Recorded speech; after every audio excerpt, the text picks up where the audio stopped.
สบายดีไอ้น้องหมู่คู่เนาะหมู่เพื่อนทุกคนเนาะวันนี้สิมาประชาสัมพันธ์บรรดาหมู่คู่และเพื่อนมิตรทั้งหลายไอ้น้องเฮาเนาะอยู่ไกลพอดีใช้คอมพิวเตอร์มือถือเนาะแล้วก็กล้องทีวีบ่โทรทัศน์เนาะกันโทรทัศน์ของท่าน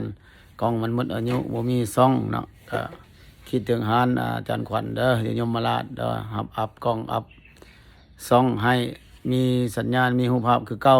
เนาะหนึ่งมาก็คือจอเนาะโทรทัศน์ของท่านมันมืดนะจอมันมืดเนาะจอมืดบ่มีภาพนะ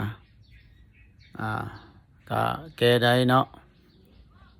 โทรศัพท์คือกันเนาะจอแตกจอพังจอเพสัมผัสบ่ได้เนาะโทรศัพท์ก็แก้ได้นั่งท่าเอาเลยเนาะคอมมีปัญหาก็แก้ได้เนาะจอค้างจอเขียวเนาะมันแห้งมันค้างเนาะพิมพ์บ่ออกเนาะหรือว่าบ่มีภาษาลาวพิมพ์เอกสารบ่ได้มาหาอาจารย์ขวัญเด้อเนาะอยู่ที่ตลาดพุทธวงศ์ยมราชเฮาแหละสำหรับไอ้น้องเฮาเด้ออยู่ไกลๆเฮาแหละมาแต่ไกลก็บ่เป็นหยังเนาะจอโทรศัพท์มีเนาะเปลี่ยนอะไรโทรศัพท์ทุกรุ่นเนาะติดกันตอกกันแตกกันละใส่เคสใส่หยังเนาะหารบ่ใหญ่บ่โตมีโต๊ะ2-3หน่วยแต่ว่าอะไรเพียบพร้อมพี่น้องเอ้ยเนาะอันนี้เฮ็ดเวียกด้วยใจมักใจตัวเองมักเนาะบ่หวังกำไรเด้อพี่น้องเด้อเพราะว่าเฮียนมาทางนี้แนวนี้ก็เลยเฮ็ดตอบสนองให้ไอ้น้องเฮาผู้ใดสนใจหรือว่าคล้องค่าอันใดเนาะก็ถามกันได้เด้อเนาะว่า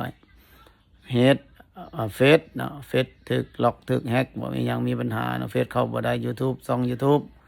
เบิ่งบ่ได้เนาะก็ติดต่อหาเนาะโทรหามาเองเนาะ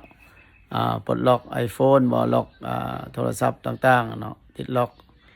ก็แก้ได้เนาะสำนี้แหละภาษาสัมพันธ์พี่น้องเอ้ยมันบ่มีเวียกอันนี้ก็ถึง